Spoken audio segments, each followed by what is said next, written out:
Your blood runs orange and blue. This is the pod for you. You're listening to Orange and Blue Bloods, hosted by EJ Stewart and Tommy Beer. Let's get to it, New York. The time for talking is over. Who do you got?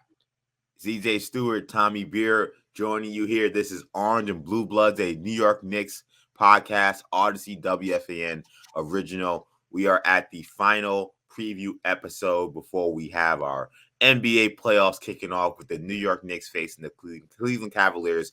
Game 1, Saturday at 6. So we got plenty to get to. We will give you a full preview of Game 1. What do we think? What are we looking for in Game 1? We'll talk all about that. We'll also give you our final predictions for this series. We'll tell you what it's going to take for the Knicks to get it done, what is it going to take for the Knicks to lose this series, and, of course, our actual official picks for this series. So we got plenty to talk about that. And it is the NBA playoffs, so we're not going to just focus solely on the Knicks. We will give our picks for the rest of the playoffs, who we have coming out of East and West, and some first-round matchups to watch. So great episode lined up for you guys.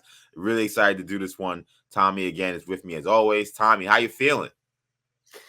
75 degrees and sunny in New York right now, and we got playoff basketball on the horizon, a day away from a much-anticipated playoff series, which will give us plenty to talk about and discuss and look forward to and recap. And there's nothing better than postseason basketball than those jittery feelings right before tip and basically throughout the entire game. That's how you know you're alive when you get a chance to experience that stuff. And it's been too long for too many Knicks fans, especially feeling of a team that could actually make some noise and has a chance to win a series and scare some teams. So a day away from that, and hopefully we'll still be confident and positive next week. But either way, a blessing to be able to look forward to a big game here in New York. Yeah, I got my Clyde Frazier throwback jersey on. I mean, I am ready to go. I know Tommy's ready to go. Let's get to it. So, again, this is Orange and Blue Bloods, a Audacy WFAN original, a podcast you can get wherever you get your podcasts, including the free Audacy app. Make sure you hit that auto download feature on your streaming service so you can get these episodes every time we drop. We drop 3 times a week. This is our third and final NBA playoff, Knicks playoff preview episode before we have our games getting started. So make sure you guys hit that auto download feature. Make sure you also rate and review the podcast as well on your streaming service. And catch us on YouTube. You can catch us both on the WFAN page and on the Audacy Sports page. We post our full episodes and clips from the episodes. So make sure you check us out, WFAN Audacy Sports on YouTube. So let's get to it. The time for talk and prognosticating is almost over because on Saturday, the Knicks will take the court at Rocket Mortgage Fieldhouse to take on the Cleveland Cavaliers for Game 1 of the NBA playoff. Tip-off is set for 6 p.m. Eastern time, so be there or be square. The Knicks won the season series over the Cavs 3-1 with their last win powered by a career-high 48 points from Jalen Brunson. That was on March 31st. That was also the team's first game without Julius Randle this season. He has been sidelined with a sprained ankle and has yet to be cleared for full contact in practice. He has done partial things in practice. He's done some shooting. He's done some full-speed sprinting, but no contact as of yet. As we record this podcast Friday morning, I guess maybe we'll get more word, but it sounds like the Knicks will probably play this right up until near tip-off in terms of whether or not Julius Randle will play in Game 1. Meanwhile, the Cavs return to the playoffs for the first time since LeBron James left the franchise in 2018 when they lost to the Golden State Warriors for a second time. But the reserve, Cedi Osman, is the only player left on that 2018 roster. So last time they were in the playoffs, they were in the finals, but only Osman is the guy who's still on that roster. So an entirely different team, an entirely different makeup, an entirely different coaching staff leading the Cavs this season. So let's talk about the importance of Game 1s because we're starting the discussion in this podcast talking about Game 1. Game 1s have always been super important in the NBA. Teams that win Game 1 in the 2-2-1-1-1 format of a 7-game series, they've gone on to win their series 75% of the time, almost, or more than 75%. They're 304-100 when they win Game 1 of the playoffs. So let's also talk about road teams playing in Game 1 because that's where the Knicks are right now. Very crucial the Knicks win this game because teams that win Game 1 on the road go on to win their series is about 48% of the time. Teams that lose game one in their series go on to win about 14% of the time. Those teams are 42 and 250 in series, while teams that win game one are 54 and 58. So this is a crucial game for the Knicks coming in here in game one as the road team. So I asked Tommy first, when you think about this matchup, looking into game one particularly, what are some of the things you're going to be looking for right out of the gate to kind of maybe give an indication of how this series will go? Yeah, I mean, right off the bat, immediately it's going to be Julius Randle and his ankle. One, is he on the floor? And that right now, it seemed like we were trending in the right direction earlier in the week. And depending on who you ask, on who you listen to, it sounds like he may not suit up, or you're pessimistic that he's going to play. He still hasn't been cleared for contact. I wouldn't read too much into that. Again, I think your point is well taken, that they're going to play right up close to the vest, and they're going to leave it up in the air for as long as possible, and basically, and not give any details and firm details or plans until basically they're legally obligated to, because as we've discussed, it makes sense to do so, to force the Cavs to kind of prepare. Will Obi be in the starting lineup? And if so, the Knicks are a different team. They play with a much faster pace. Obviously, the usage gets divvied up far greater among Randall and Barrett and Brunson. And Grimes get more shots, whereas O's more of a finisher. So that's kind of what we'll see. I did see a quote from Jared Allen yesterday. There was a clip of him saying, "Oh, you guys think Julius Randle might not play?" They kind of chuckling, like basically saying we're preparing for Julius Randle to start, and play game one and beat Julius Randle. Essentially, that's kind of what they're game planning for, which I think makes sense. The fact that he's practicing. But again, so much up in the air. I think we'll get a better feel, as EJ mentioned. We're recording this Monday morning. Friday, yeah. Friday morning. Mm-hmm. See what Tibbs has to say post practice today. Again, even if he is not cleared for full contact, that doesn't mean he's not going to play. Saturday morning shoot around. We'll see. We're basically going to have to play this by ear. It'll probably be a game time decision. I should say it will probably, at least the Knicks will say it will be a game time decision. Whether they make a determination, Saturday morning, Saturday afternoon, Friday night, Friday at point.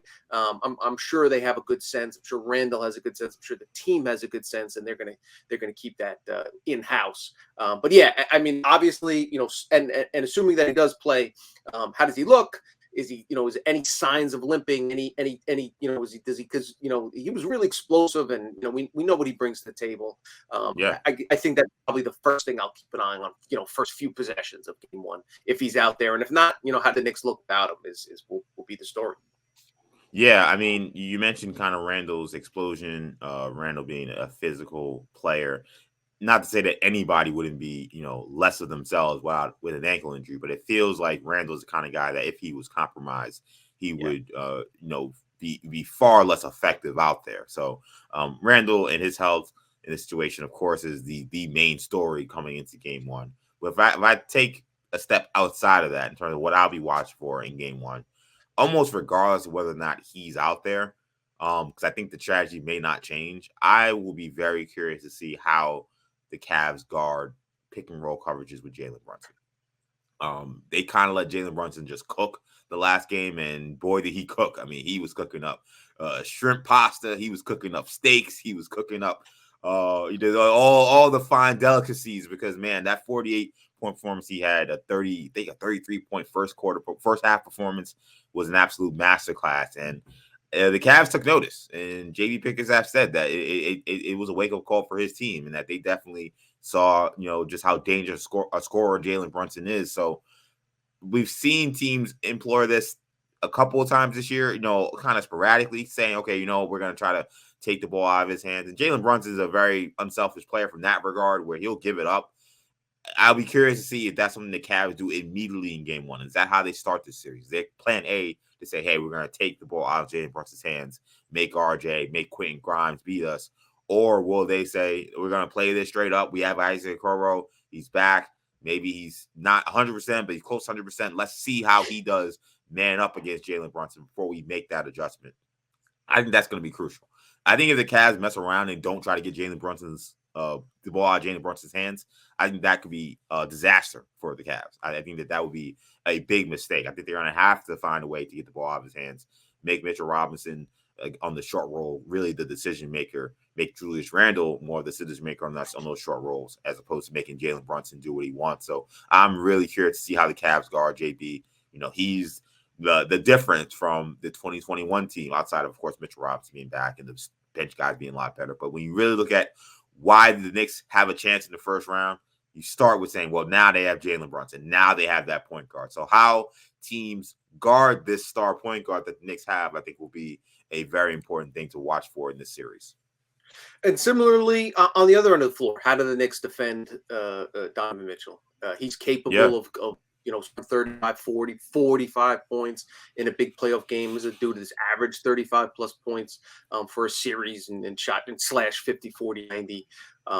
He's as good an offensive player, especially once he gets going. So do you let, and the age old question, do you let the guy, get his 44 points and then, but prevent other guys from, getting, Mobley dunks at the rim and Jared Allen easy shots, close the basket.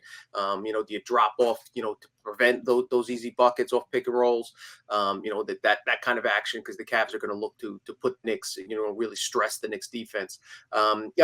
Just in relation to the Brunson point, the only really injury question from the Cavs side of things is Isaac Okoro.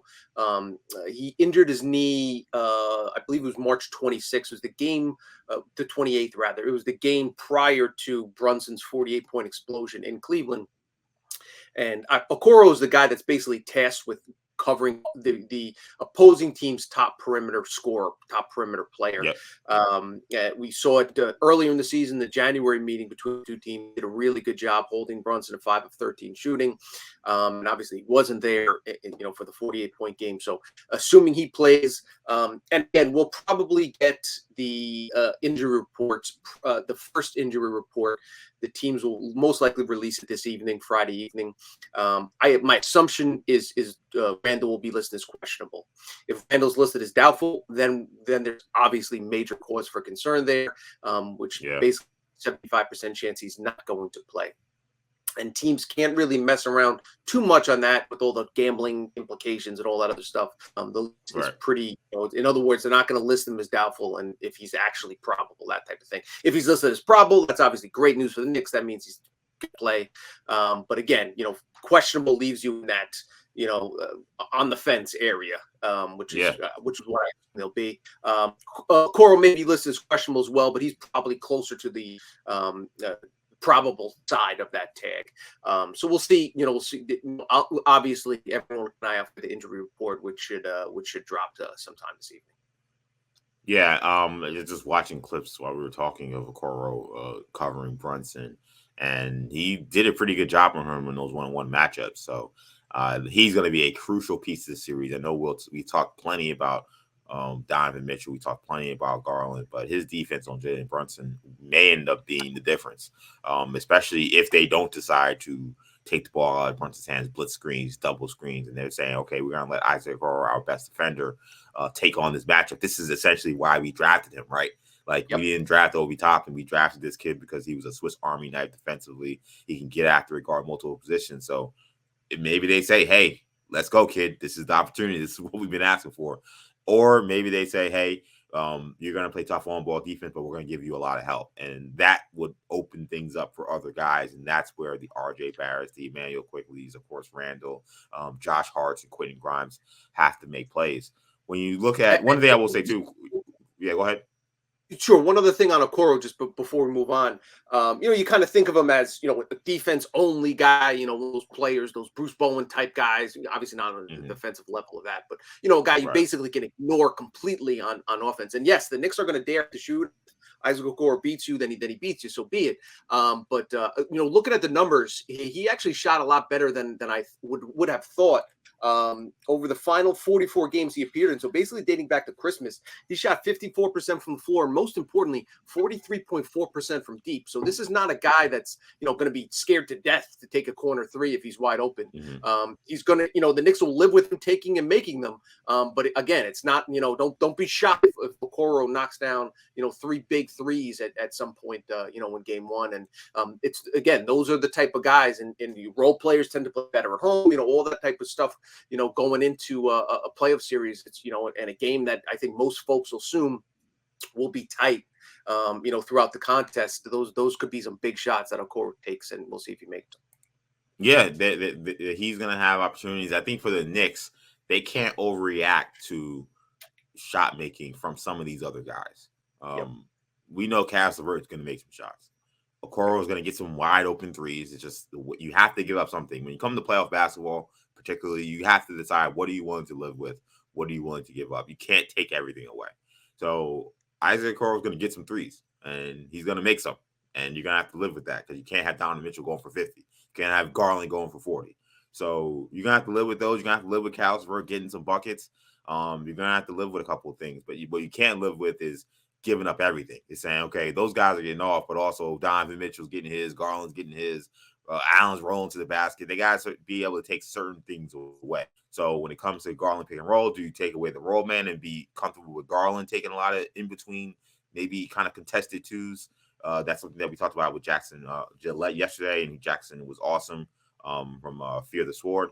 Like, these are the kind of things the Knicks are going to have to discuss. That's kind of what I was going to come to in this next discussion. Was, to me, I am very curious what they do also defensively, as you mentioned. I feel like I could only take what I saw in the last playoff series with Tom Thibodeau as a head coach. But from what I saw, Thibodeau seems like the kind of guy that the Knicks are going to do what they do, and there really won't be much of an adjustment until it's like dire, necessary, last resort kind of things. Like, we watched that series against the Hawks, and, they didn't hunt Trae Young until like game 4 or game 5. They didn't really take the ball out of his hands until game 4. Like, they went into a series with a certain strategy, and when it was clear and obvious it wasn't working, there was a switch. But to me, it almost felt like it was too late, and it was too difficult to adjust at that point in time. The series was already over. I'll be very curious to see what they didn't catch up for Payton until halfway through the series, Yeah, exactly. Like, there were these moves that were very clear that probably should have been made from the beginning that didn't happen. So I think the Knicks will come in saying, hey, they don't typically double guys, really. Like, that's not really what they do. So I think they're going to let Quentin Grimes go out there and guard Donovan Mitchell. And it worries me a little bit, not because Grimes isn't capable, not that he's not a great defender, but like, Donovan Mitchell is Donovan Mitchell. This guy is going to be probably a first-team All-NBA player. So I'm wondering if Mitchell has a big game 1 and the Knicks lose. I'm really hoping that there's a quick adjustment on how they cover that. Now, if Grimes does the job and their defense is solid and they play their principles well, then I'm not saying if it ain't broke, don't fix it. I'll just be very curious to see, is there any change to how they normally guard a player like Donovan Mitchell, and if it doesn't work, how quick will that be adjusted? I will say this: in the 48-point Brunson game, the Knicks win March 31st. Let's not forget, Mitchell was the guy that looked like he was going to, erupt for. Yeah, I thought he was going to get 50. Yeah, he hit his first 8 shots, was 9 of 10 in the first quarter, had 23 points. So it looked like he was going to cruise, and then, Hart came in. Grimes actually did a good job, a decent job defensively. It wasn't like, he got lost in, back doors. Oh yeah, he was hitting tough shots. Yeah. Do tough contested threes, and that's what Donovan Mitchell does. I mean, there are not many more talented shot makers on the planet. But then Hart came in, did a good job against him, and something else we'll talk about in the next segment. But a key part of that game was Hart throwing an offensive foul on Donovan Mitchell. About 4 minutes left in the second quarter, Mitchell went to the bench. Knicks made a run to close the half. The Knicks will be focused on trying to get those guards in foul trouble, and something we'll talk about consistently throughout the series is depth is a big Knicks advantage. So if you can tire that core 4 out, or get them in foul trouble. And one other thing regarding the kind of Mitchell defensive tactics, etc. I'll be very interested to see if Deuce McBride gets some run. Does Tibbs throw him in for 3 minutes in the start of the second quarter, for 4 minute stretch in the the end of the third, just to kind of muck up the game a little bit? McBride is as good at the perimeter defender as the Knicks have. Does he throw him on Garland and press him 94 feet to kind of take some starch, take some air out of his tires? Those are the kind of things. We'll see. I don't know if it'll happen in game one, depending on how, if Grimes is knocking down his shots, IQ, Brunson, etc. But that's something that, kind of Tibbs might keep in his back pocket based on the feel of the game. If he needs some aggression, if he needs some energy, if he needs a spark, I could see him going to McBride and leaning on McBride's defense. And then, then of course the opposite is the Cavs are going to ignore McBride off on the defensive end and let him shoot threes. Does he knock down a jumper or two?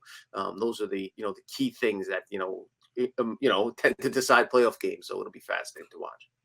Yeah, that's an important point. I think McBride or Larry at least one to kind of keep an eye on, because if you guys remember the last series against the Hawks, with that whole situational thing that Tibbs says, which in the regular season usually means your ass is on the pine. It doesn't really. It's different in the playoffs because he in the biggest part of that series. Remember, he threw in Frank Ntilikina cold to guard Trae Young on the final possession in a game that the Knicks lost on a Trae Young floater. Frank was situational, and he also put Frank in again the next game in game 2. I think at the end of the first half to play a certain situation. So Tibbs, in terms of those little quick, press kind of guys, those defensive guys, he will throw you out there during these kind of situations. So it didn't necessarily work well at all for the Knicks in that series against the Hawks. I don't know if maybe he'll say that didn't work, so I won't do it here. I tend to think that he may still give McBride that opportunity. And given this matchup where you have two high-end guards, it feels like this is a series that McBride is going to have to get some minutes in, because whether it's foul trouble, because of just how electric some of these guys can be, like if Garland gets going or Mitchell gets going, like you may just need to throw McBride out there, give these other guys a blow, give him a different look. So I think that the McBride point actually is one that I don't think I've heard many people talk about yet, but I do wonder if we'll see any of McBride here. Keys, just on game one, because we're about to get to the series, but keys to Knicks win in game one in your eyes. Obviously, we talked about Randall. If it's close, Brunson's going to have to hit some big shots. He's their best clutch player. And then, and as we talk about the series going forward, my X factor is RJ Barrett. Kind of how he plays. So we'll talk about that a little bit more in depth in the next segment. But yeah, listen, you bring up great points about the importance of game one. It feels like we've been prepping and preparing this game for a week. You kind of know what you're going to get from Josh Hart. What he brings to the table. What Brunson brings to the table. Mitch Hartenstein and the second unit IQ seems built for these moments. Can Grimes continue his momentum? A lot of question marks going in. RJ Barrett's the one guy who has struggled, so we'll see if he can kind of get back on track, because the Knicks are going to need him. Yeah, and I think for me in game one, I want to see Knicks get off to a good start. I think that you have a Cleveland team coming in, a lot of excitement around the team. They had a great season. Of course, they made the trade for Mitchell, and now it's playoff time. Any chance they can maybe take advantage of maybe some early nerves, I think the Knicks it'll be important for them to get out early, get out and run early, particularly, don't necessarily be in love with playing in the half court. Like, I thought one of the things that really took Cleveland by surprise in that last game was how much the Knicks were getting up and down the court. Of course, the Knicks are a lot different team when Randall's in the starting lineup compared to when Obi's in the starting lineup. But I think whoever starts, the Knicks got to take what they saw and then say, hey, we can run on these guys, get some easy shots, because you don't want to play against that set Cleveland defense. Cleveland set with those two Twin Towers, it's going to be a long, long series. So I think the Knicks got to get up and down the court, get off to a fast start, and try to see if they maybe get out to an early first quarter lead and kind of make Cleveland play catch up as opposed to trying to play from behind against a Cavs defense that we know is vaunted. Good point. And the other thing is, again, the added importance of Randall. He's been the guy that set the Yep. tone in the entire Yeah, in season. first quarter. Yeah. Second in the league behind Luka Doncic in terms of points scored in the first quarter. So often, each and every night, he's the guy that gets you, your first 3 or 4 buckets, 10, 12 points in that first quarter, which really helps set the tone. One thing about, trying not to overreact to big leads or large deficits, et cetera, things along those lines. Both teams have shown that they can come back from, the double-digit deficits. Cleveland actually 17 wins this season when trailing by at least 10 points. Was one stat I was picked up in the preparation. So yeah, I expect teams will go out on runs that the other team will counter, and it's just the nature of playoff basketball. But again, to your point, you don't want to fall behind. You don't want to because then you're going to fall into, especially if you're the Knicks, you don't fall behind early and have to play catch up and expend all that energy to get back in the game, and most concerningly, have the tempo pushed up a pace, and need to get buckets because you want to stay within tagging distance of this Cleveland team, because again, and as we'll talk about in the next segment, they are a tremendous defensive team. You don't want to fall behind. Yeah, and I think also that's a crowd that may not be an angry, scary crowd, but it is a loud, effective crowd. It is not an easy place to play. Cleveland also had one of the best home records in the NBA. That arena is, in the LeBron era, has always been a great home court advantage. So take the crowd out of it early by getting off to a good start in the first quarter. So, all right, we've done all of the breakdowns. We've done all of the analysis. It is time. It's time to go on record for how we think this series will shake out. The Knicks have not won a playoff series in 2020 since 2013. That's when Carmelo Anthony led the Knicks past the Boston Celtics in Game 6. So I ask this question first, Tommy. The Knicks will win this series if what happens?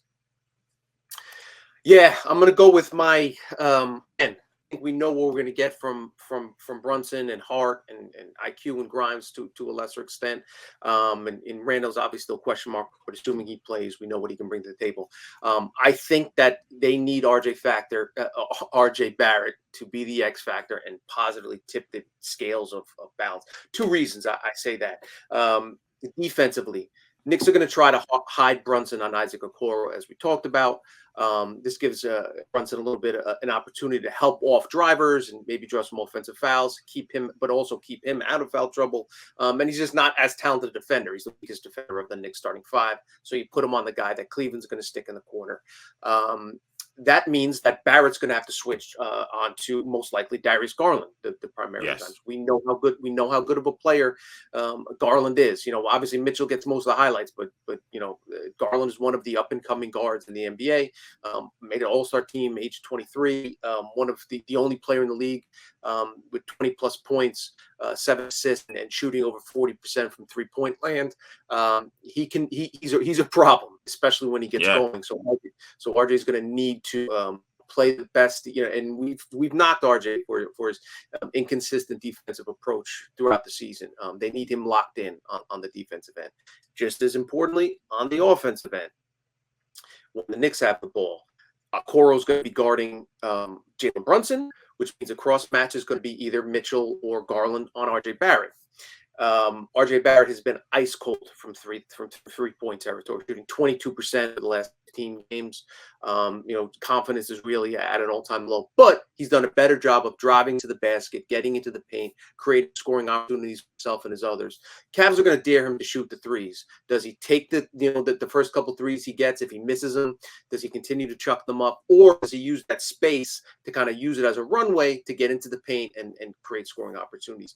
Also, I'll be interested to see if they feed RJ in the low post. We've seen him be effective with his back to the basket at times this season. Ideally, what you want Barrett to do, if he makes the threes, that's great. I don't want him taking too many. I want him getting to the basket and putting pressure on the defense, having those bigs, drawing internally. He can kick it out to Brunson. He can kick it out to Grimes. We know about his trigger. But just as importantly, try to draw some fouls on who's ever guarding, be it Mitchell, be it if it's Darius Garland. Get him the ball. And again, as we've talked about and we'll continue to talk about, if you get Darius Garland out of the game, now Ricky Rubio comes in. And he's been awful offensively. Solid veteran. He's not going to turn the ball over a ton. He's killed the Knicks in his career, so we know he can be dangerous. he's had some big spots against the Knicks, but he's shooting 70%. Yeah. Again, he's just, he made his season debut a few months ago, working his way back from a torn ACL. Shooting sub 30%, 40% from the floor, sub 30% from downtown, 20%, I believe, over the last 2 months with Cleveland. So you're going to dare, if he beats you, he beats you. But either way, you'll happily trade. You want to see Garland go off the floor and Ricky Rubio come in. If Mitchell gets in foul trouble, LeVert, obviously LeVert's going to be the other guy too, but he can't play the full 40 minutes. And so those kind of things that I think RJ can really impact the game on both ends of the floor. He's had a disappointing season. There's some talk that he will likely be on the block because he's not a great fit in between, Brunson and Randall, and what's his future? We'll see how it goes. All that being said, he can completely flip the script and rewrite his 2022-2023 season story. And I said RJ Barrett. I think that for the Knicks to go far, the Knicks are going to need a real third scorer. And now, look, Emmanuel Quickley's played so great. Like, maybe he's that guy. But especially in the starting lineup, I think that they're going to need someone else to provide some real offense. And RJ is the guy with the highest ceiling of the guys in the starting lineup. It's not to say Quentin Grimes can't have big games. We know he can, but we know RJ can take over games offensively, and he's playing the right way. So it's going to be important for him, I think, not to have his mind made up when he goes to the basket. He needs to be aggressive, but he needs to have a plan, because those are two twin towers up there. And you can't just say, I can just go out there and kind of just throw up any shot and think that, that's going to work out for him. Like, he's got to go out there with a plan, saying, okay, I'm going to show the ball. And if they're up there, then I'm going to dish it off the Mitch. I'm going to go hard to the basket, roll right through their chest and draw a foul. What we don't want to see is RJ kind of floating in there, throwing up, left-handed, right-handed crap, and shots that have no chance of going in. If he goes in aggressive, hard, and with a plan in mind, I think that he could have a good series, because I agree. I think the matchups are going to be extremely favorable for him offensively. So he has to have a big series. For me, the Knicks will win this series if the bench dominates the Cavs bench. In many ways, RJ is a big thing, but I really think that may be where the series is won for the Knicks.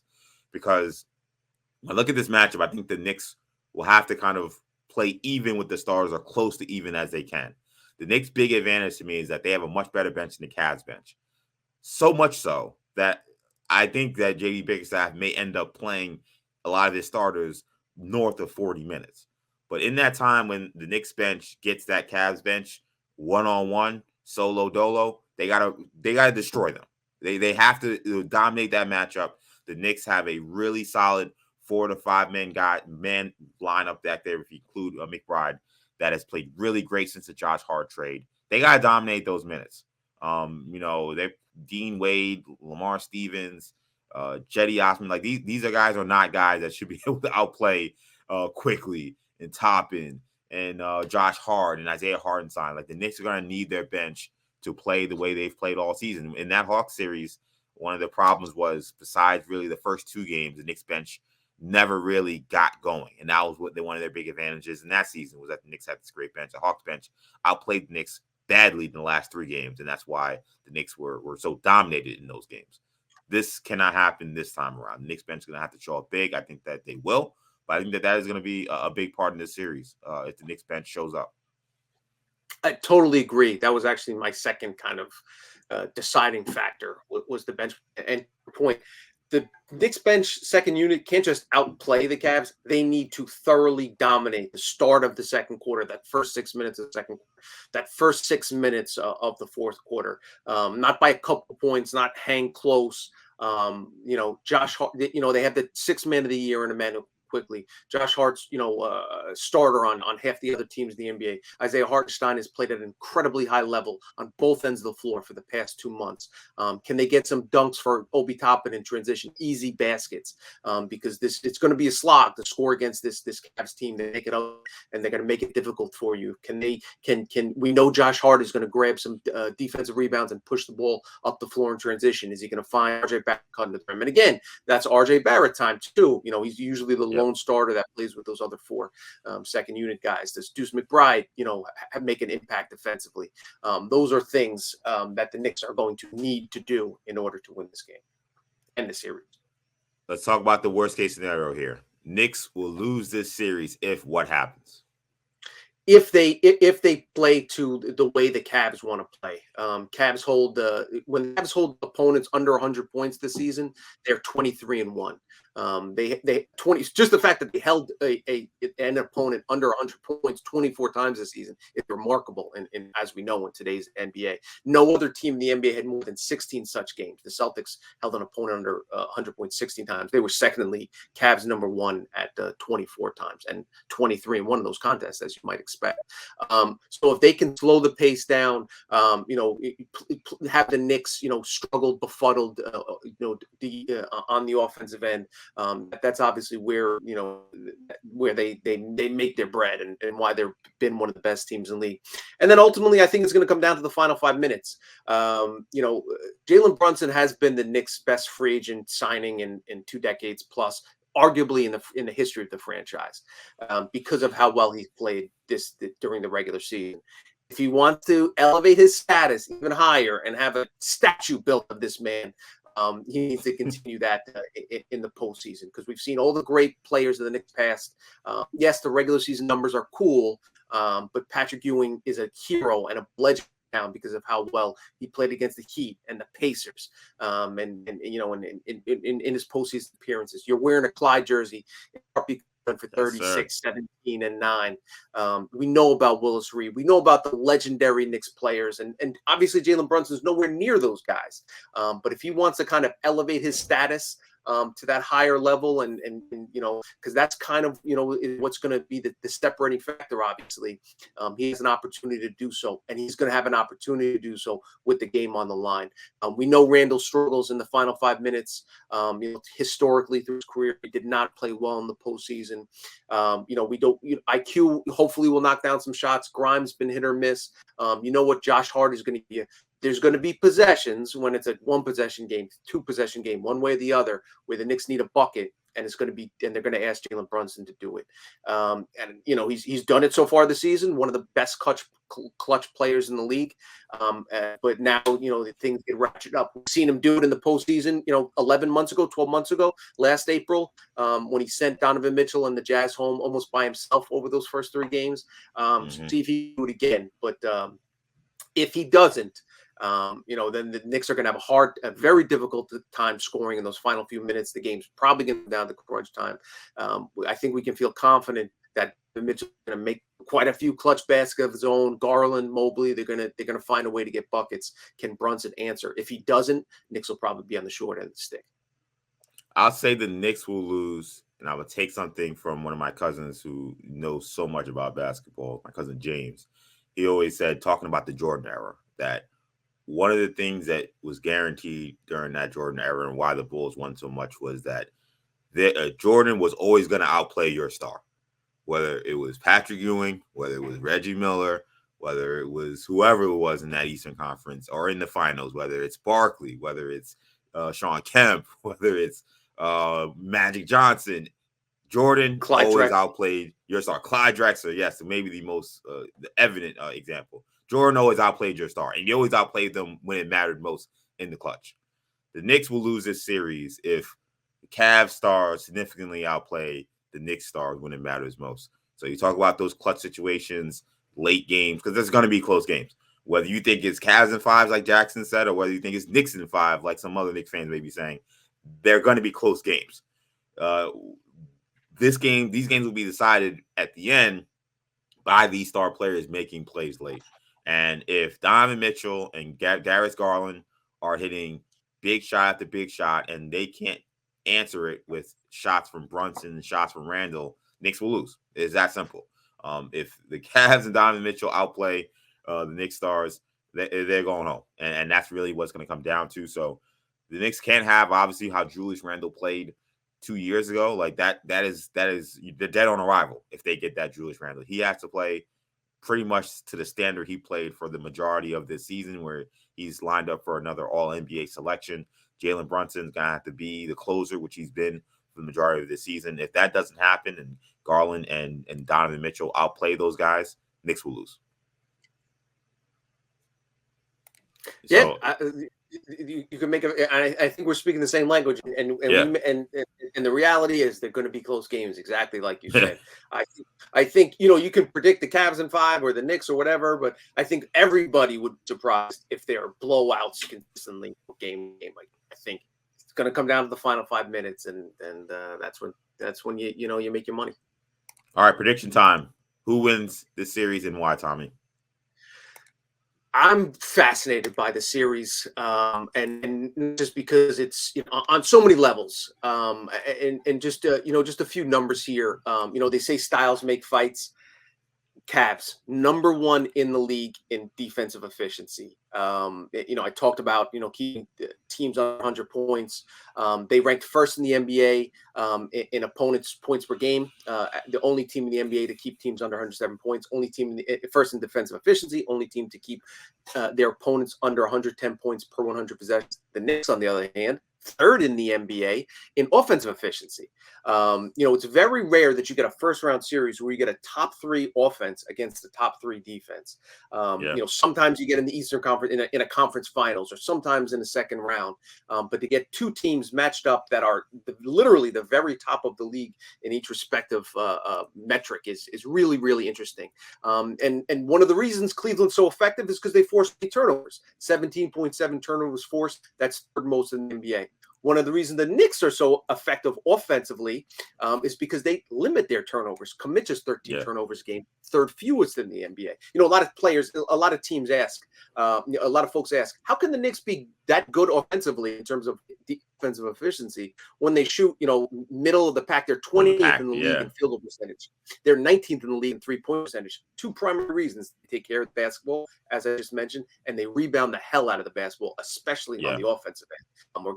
Mitchell and Stein, Hart, all contribute. Especially Mitch Robinson led the league in offensive rebounds a season per game. Whereas the Cavs have trouble, even despite their Twin Tower look. They're near the bottom of the league, especially over the second half of the season in terms of rebound. So there's just so many things kind of going back and forth. I think it'll be a great series. I think it'll be an extended series. I think it goes 7 games, and I'm going to pick the Knicks to beat the Cavs in Cleveland in that game. There you 7. go. Another factor, as you know, Cavs have been very good at home, 31-10 at home, 5th most home wins in the league.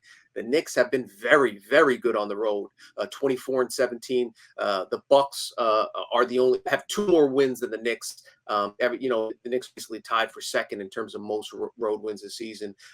It's impossible not to watch the Cavs this season and not respect, what they bring to the table. And so obviously that this is in no way discounting that the series will be a very tough series for the Knicks. But it's so impossible to have watched this Knicks team from October April 14th this morning and the end of the regular season and not recognize that there's something special going on here. This is a talented, gritty, gutty group. And one of the things I've been most impressed by them is their ability to kind of overcome the odds, when things look like they're in the wrong direction. So if the Knicks can get to a game 7, understand home teams are highly, are usually trends towards the home team. I think that's a game New York can win. So I'm going to go on the record and say New York in 7. There you go. New York in 7. So I think this is going to be a tough series. I think this is going to be a physical series. I think that this is going to be a series that's going to have multiple swings. But I'm going to agree with my guy, Tommy. I have the Knicks. I have them in the exact same games. I have them in 7 games in this series. I think the Knicks win game 1, catch Cleveland, not sleeping, but catch Cleveland trying to feel their way through the playoffs. And then the Knicks punch them in the mouth and they get a steal in game 1. I think that this is going to be a series where both teams win multiple games on the road. This is how this is going to go with the Knicks. The Knicks have been a great road team. At home, they've gotten better, especially since Josh Hart trade, but they've been very iffy. And as great as the Garden crowd is, for whatever reason, people like playing there. People play there. They feel comfortable there. The Knicks have not made it an uncomfortable place to play. So I expect Mitchell to have a heater in one of these games. I expect Garland to have a heater in one of those games. I think the Knicks will actually end up losing 2 road games potentially. But I think the Knicks get 2 road games as well. I think they win game 1 at home. I think they win game 7 on the road. So I think you got bookend wins for the Knicks. You figure out where they win the rest of the games in there in between. But I think the Knicks win this series because I think that the Knicks will have an answer for Cleveland these late game situations with Jalen Brunson. I think that's the difference. That's the difference we've seen all season, is that last season they lost so many games in which they had big leads or games in which they were right there at the end, but they couldn't execute. And the biggest reason was they did not have a point guard. The difference this time around is that they do. When they played against the Hawks in that series earlier 2 years ago, they did not have a point guard. And when they needed to close the game in game one, they could not do it. Hawks had a closer. Hawks had a star point guard. They took game one, and they kind of took the series by winning that game. Sometimes in a series, you win more than one game with a certain win. I felt like the Hawks won more than one game when they beat the Knicks in game one. Things are so much different now because of Brunson. I think that the Knicks will have a statement win in game one, and that'll set the tone for this series. I think will be not as easy as the Hawks have with the Knicks. That's not going to happen. But I think it'll make the Cavs understand, okay, this is going to be a real fight. I think it goes all the way to the end. But Jalen Brunson being the difference, I got the Knicks in 7. Yeah, I mean, that's, to me, that's kind of what I'm pinning my faith in is Jalen Brunson. I've seen enough from this kid over the past 6 months to say, I don't think there's anything he could do that would surprise me at this point. And going into a game 7 in Cleveland against an extremely talented backcourt. You need all those other things to get there, to get to a one possession game in the fourth quarter of a game 7. You need all those other things. You need Grimes to play really well, knock down shots, defend Mitchell, at least limit him to a certain extent. IQ, you need to do what he does. Josh Hart's going to do what he does. Hopefully Randall, you get a healthier version of Randall, relative healthy version of Randall. That's close to the 25 and 5 that we've seen all season. But you need all those things to get you there, and then you need something else to push you over the hump, and that's Jalen Brunson. The way he's played, the ability to come through in the clutch. He can do things. He can get buckets against great defenses because he doesn't need a lot of action. He doesn't need 3 pin down screens to get an open shot.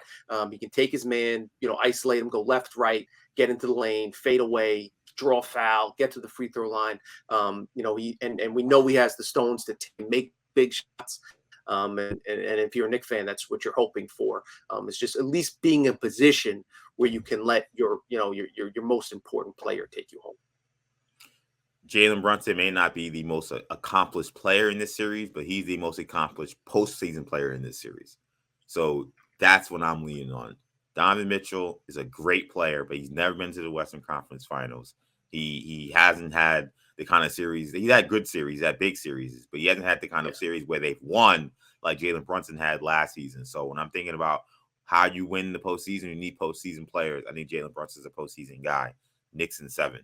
And as one great man once said, what's so good about Cleveland? We'll see. We'll see what is so good about Cleveland.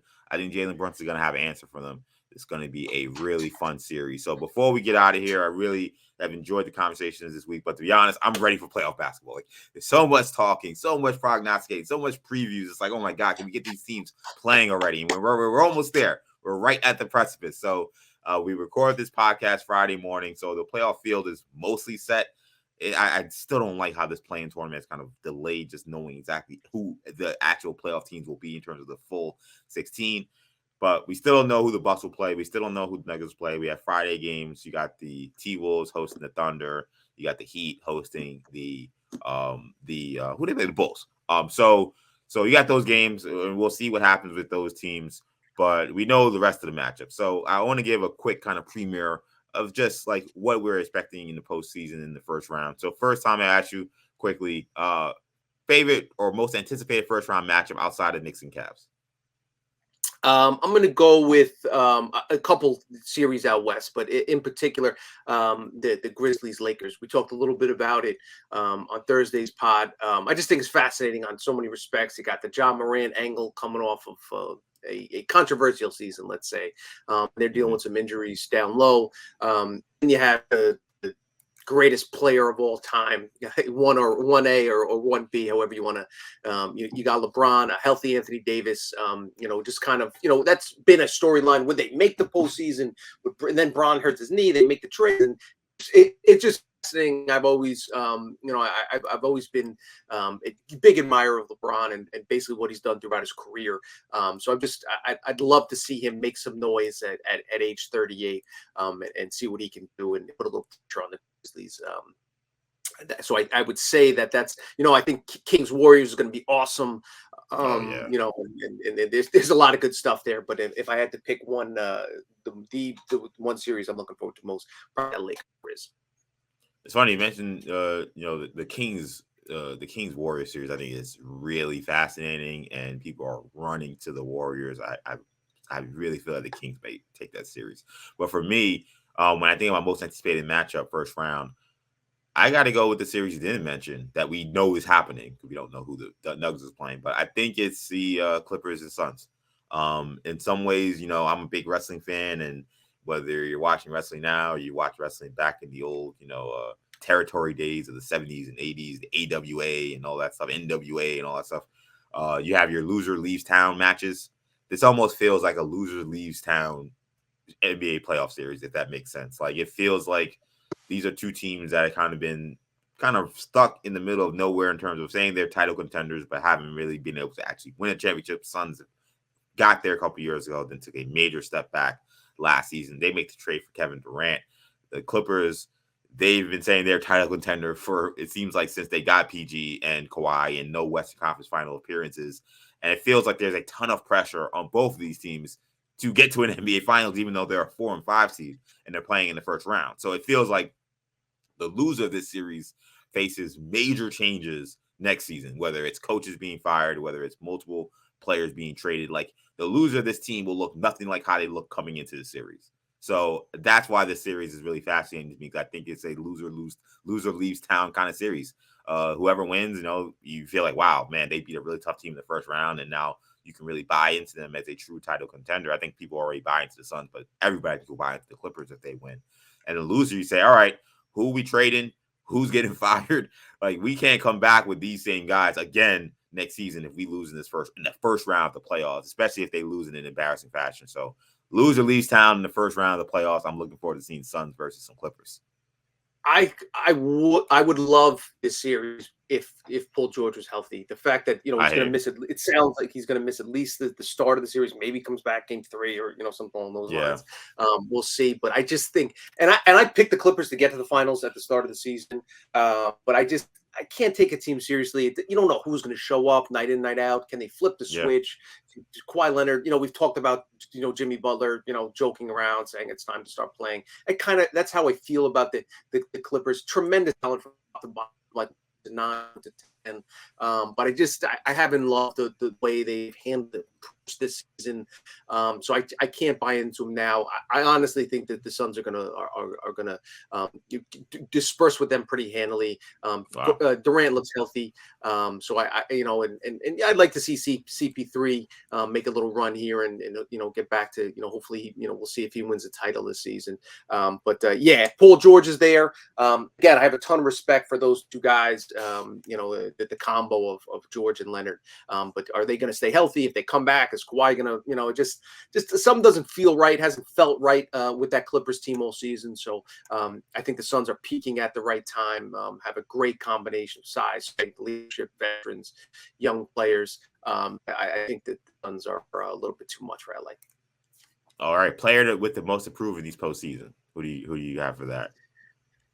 I just mentioned Chris Paul. I think he's in there. You could pick Durant on that same Suns team, but I think the answer is probably Jokic.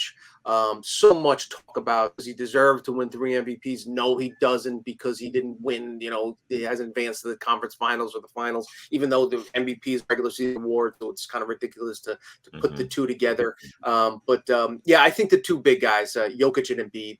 Over in the Eastern Conference, Jokic sounds like he's going to win his first MVP. And talk about a team, with a lot of questions if they don't get the job done this postseason. What happens with Harden as he enters? He can become a free agent. Is Doc Rivers fired? Does Embiid demand changes? Does he threaten to request trade if they don't make moves that he wants them to make? What do they do with Tobias Harris? So a lot of pressure, I think, on Philly and Embiid, and obviously out in Denver on Mr. Jokic. Yeah, I think you're right on those two guys for sure. I'm gonna stay in Philly though. I'm actually gonna go to James Harden, because I think it felt like that last series they played against Miami last year when they lost, that people pretty much blame Harden. They were like, he's out of shape. He wasn't ready to go. And when Embiid got hurt and they needed the other star/superstar to step up, he didn't show up. So if Harden does that again, he can't come back to Philly. We already saw what they did to Ben Simmons. If he has a series like he did against the Miami Heat, he won't be back. I don't think that the fans would allow them to bring him back. He's gonna be a free agent anyway. And look, he seems the kind of guy perfectly content to just take his money and go to Houston. So Yes. it may not be a sweat on his back, but I'm just saying for his legacy, we want to have that conversation, or there's pressure coming into the series, like he needs to get it done. He has to be a star. Now he's playing with Embiid, so there's not all this pressure on him. He should have way more favorable matchups now. That's why I think it was so disappointing how he played last season. I think Harden comes in this season with the most to prove. Favorite sleeper team coming into this postseason? If I had to pick a sleeper team, I would, are the Warriors, are the Lakers a sleeper team? Yeah, I mean, I think they're the fourth best odds to come out of the West, right, according to Vegas. So that still counts. I guess so. It's kind of cheating. You know what? I'll go the opposite direction, and I'll take the 3 seed Kings, who I think are underdogs. According to this, I see them making a deep run. Otherwise, I think there's going to be a lot of chalk early on. So I don't really see Hawks. I think they're going to be handled easily by the Celtics. I agree. So I don't see any of the whether it's the Bulls or the Heat out east or the Thunder or the Timberwolves making much noise either. So I think it's going to be a lot of chalk advancing into the second round. Yeah, I kind of agree. I do agree though. If I was to take a sleeper team, it would be the Kings. Because it seems like everybody's ready to run to the Warriors. The Warriors, and everybody knows how much I love Steph Curry, but they've been a awful road team.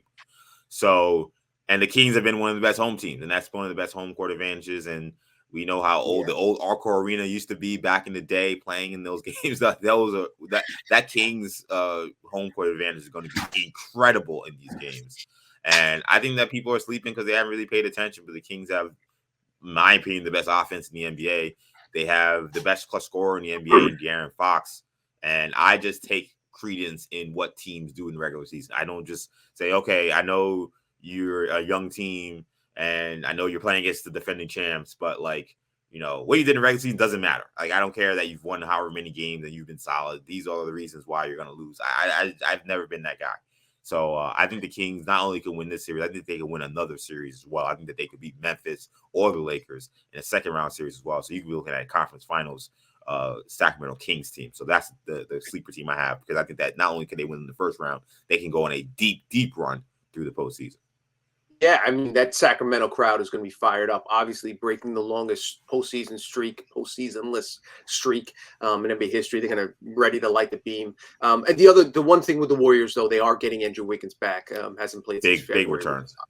Huge for the Warriors. But again, is he in shape? Is he rusty? How does he look on floors is going to impact all that stuff. But that's a major addition for the Warriors. Yeah. Because without him, I would have said I would have definitely picked the Kings, but him coming back, don't forget, he was wasn't the MVP of the finals last year, but he was the second best player. He was huge. Yeah. That viral clip of him, Andre Iguodala, calling him over and getting him refocused. I think it was in Game 3 or Game 4. Really set Andrew Wiggins up for the rest of that series, and he was crucial in that series, no question. All right, here we go. Who comes out of the East? Who comes out of the West? Who wins it all? I had the Bucks winning the title prior to the season. I'm going to stick with Milwaukee winning the championship. Obviously, the concern with Middleton is significant. They need a healthy Chris Middleton. I think they beat the back bending chains. As of this moment, had Middleton not injured his last year, his knee last year, and then I got the Suns coming out of the West, so I'll have Milwaukee versus Phoenix, with Milwaukee taking the title. So before the season, I had the Sixers winning the championship, and I had them coming out of the East. Obviously, Milwaukee looks great, so I feel like this is probably against my better judgment, but I'm going to stick with that because I did believe that Embiid would have a monster season that he has. I believe that Embiid would finally get over the hump in the playoff, which I think he will. So I'm gonna stick with the Sixers coming out of the East.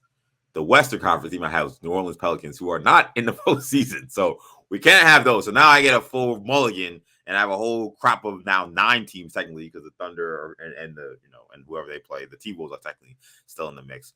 The West is so hard, but I'm going to agree and say that it's the Phoenix Suns. I think the Suns beat the Kings in the conference championship. I think that second round match between Nuggets and Suns is going to be really, really good. That might be the best series of all these series, I think, to be honest. But I'm going to say that the Suns and the Sixers in the NBA Finals. I hate to do it because with KD, with KD, the question I always ask is the same. Tell me a little something, KD. Don't you regret not coming to the Knicks? Don't you regret not coming to the Knicks? Unfortunately, I think KD will be able to say, no, I don't regret it, because now I'm in the Suns and now I have another NBA championship. So I think that, even though I picked the Sixers to win it all, I think that the Suns, they got to find a way to stay healthy. They got to find a way to stay healthy. And me picking them, despite some of the issues they had in the regular season, is against using my principles. But I just think there's too much firepower in that starting lineup. I think they have enough. I think that the Suns win in probably about 6 games over the Sixers in the NBA Finals. That's my pick. That's where we're going. Can't wait to get it going. Playoffs is here. Thank you guys so much for checking us out. We will be having plenty of postseason coverage, particularly with the New York Knicks throughout their run through the playoffs. Make sure you keep it locked with us, Orange and Blue Bloods. Of course, this is a podcast you can get wherever you get your podcasts, including the free Audacy app. Make sure you hit the auto download feature on your streaming service so you can get these episodes every time we drop. We'll be dropping throughout the playoffs, so make sure you stay locked here, Orange and Blue Bloods. Also, check us out on YouTube.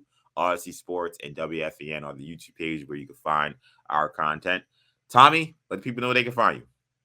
At Tommy Beer on Twitter. You can find me, EJ_Stewart on Twitter, Action EJ on Instagram and TikTok. You can't thank you guys so much for checking out this Knicks Cavs playoff preview. We'll be talking some recap episodes next week. Thank you guys again. For Tommy, I'm EJ. Take it easy, guys. Peace.